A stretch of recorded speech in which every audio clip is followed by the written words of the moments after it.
As many math riddles go, somewhere out there a teacher is lazy and does not want to grade her students.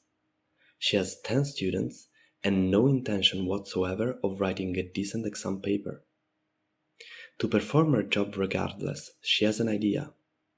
What better way to grade her students if not by making them create the tests themselves? She goes to each one of the students and assigns them the task of creating a test. Once they are finished, she collects all the tests and secretly redistributes them. Since she doesn't want to be discovered, she meticulously checks that each student has a test written by someone else. If she makes even only one mistake, the students will report her and she will be fired. In how many ways can she distribute the exams so that she can keep her job? Here is the riddle in summary. 10 students create 10 different tests, one per student. The teacher gathers the tests. The teacher redistributes the test. Each student must have a different test from the one they created.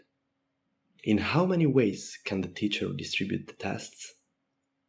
How can we come up with a solution to such problem? I encourage you to pause and try to find the solution on your own. Now, if you are stuck, don't have a pen, or feel a bit like this, don't worry. And let's start with an easier problem. What if there were only 5 students and 5 tests? If you give yourself the chance, with little patience, I am convinced you can produce a solution to this problem. Let's now dive into this simple riddle together. Since 5 is a small enough number, we could start by trying to list all possible solutions.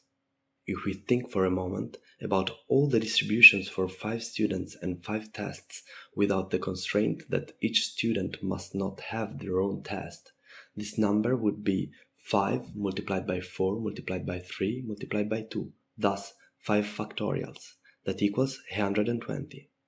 Instead of looking at the list of distributions directly, it's much more useful to try to write them one by one. Many times we discover that our brain is actually quite smart. To minimize the effort of writing many useless solutions, it can consciously or subconsciously create patterns that can eventually help us to write down an algorithm to solve the problem. Let's say that first we give a test to student 1. We have 4 possibilities, test 2, 3, 4, or 5. We have no reason to believe that any one of these possibilities will behave in a different way, so we can dive into one of these and remember to multiply by 4, which is the number of possibilities, whatever number of solutions we find when fixing a test for student 1. Let's say that we assign test number 2 to student 1. Now we might wonder, which pair student test would we like to couple next? It might be interesting to pick either test 1 to match with a student or student 2 to match with a test. Let's fix a student 2 and pick a test for him.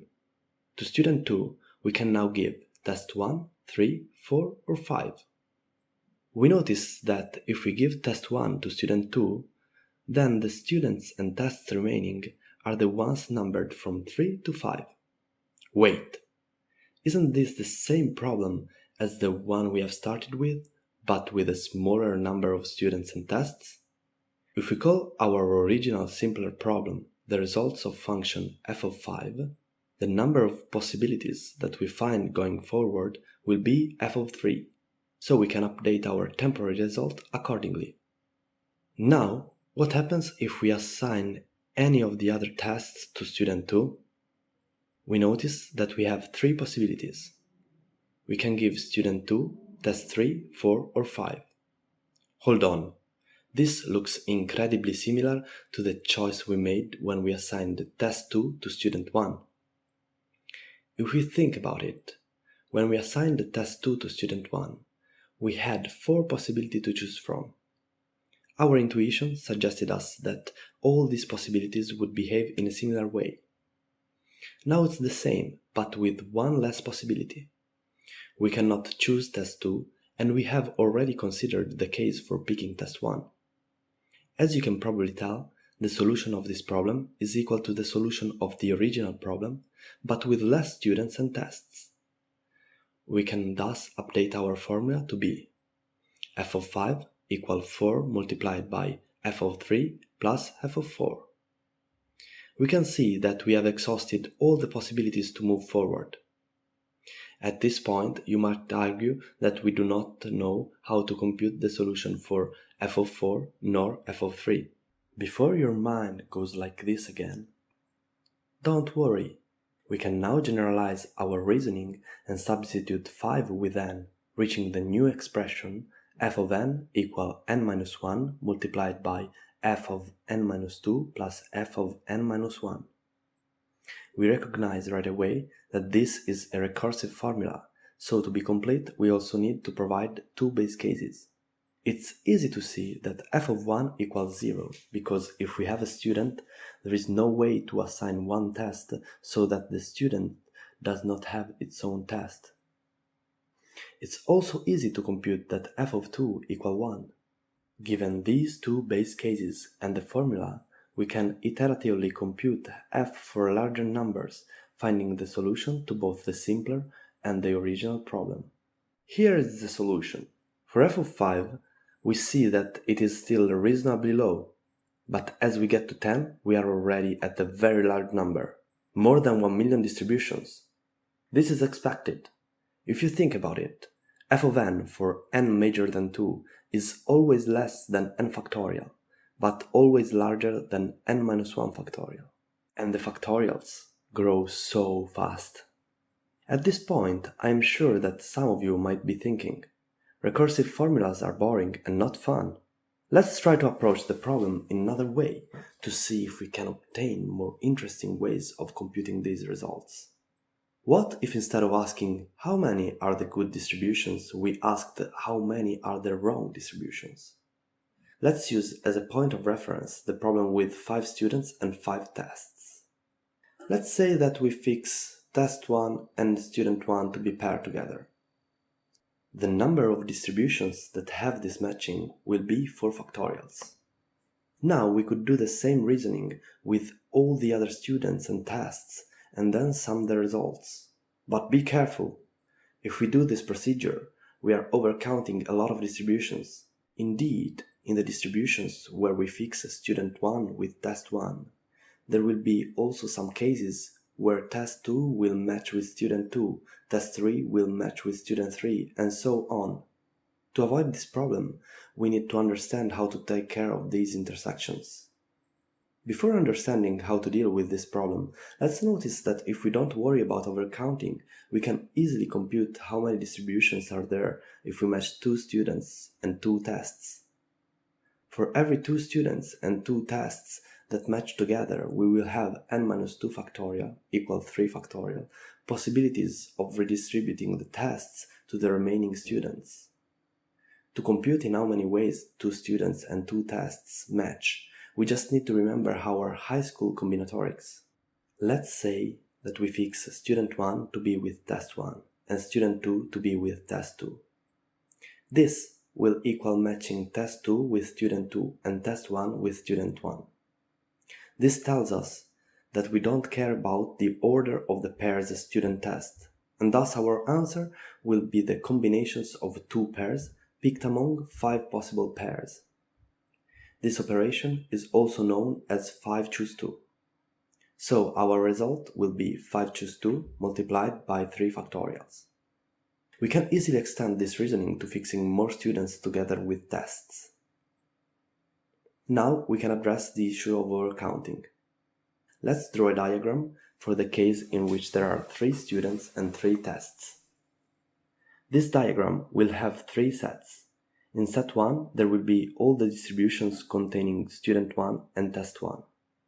Set 2, the ones containing student 2 matched with test 2.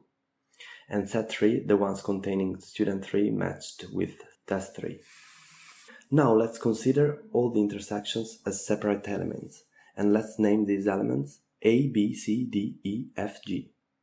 Our goal is to get the sum of these elements that will be equal to the number of distributions to be excluded.